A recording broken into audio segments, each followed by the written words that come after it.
কাঠবিড়ালির আগেও অনেক বড় রোগ হয়েছিল, কিন্তু অনেক লং টাইম ধরে তার স্লাইন ইঞ্জেকশন চলেও সে ঠিক হয়েছিল।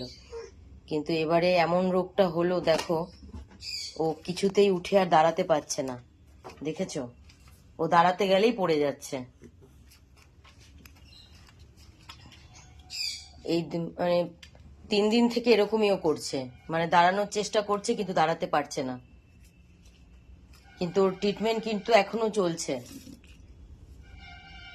টোটাল ওর 6টা ডোজ কমপ্লিট হয়েছে, এখনো চলবে।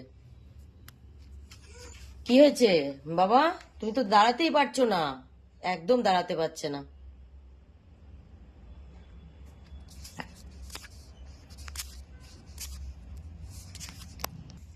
দেখো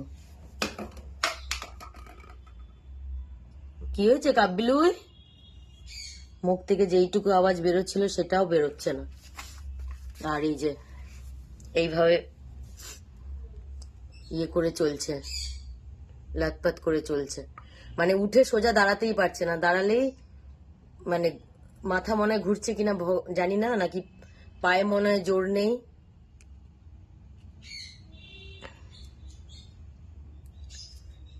ওর যে রোগটা হয়েছে এটা ওই আমাদের যেরকম মানুষের যেরকম ডেঙ্গু ম্যালেরিয়া হয়, এটা ওদের সেই রকমই। আমাদের যেরকম মশার কামড়ে ডেঙ্গু ম্যালেরিয়া হয়, ওদের সেরকম এই পোকাটার কামড়েই এটা হয়।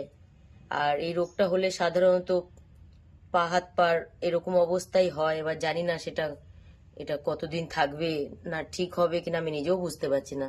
কাঠবিড়ালি, ও কাব্বিলুই, কখন ঠিক হবে তুমি? এই দেখো কিছুতেই উঠে দাঁড়াতে পারছে না, এইভাবেই পড়ে যাচ্ছে, উঠছে আর পড়ে যাচ্ছে।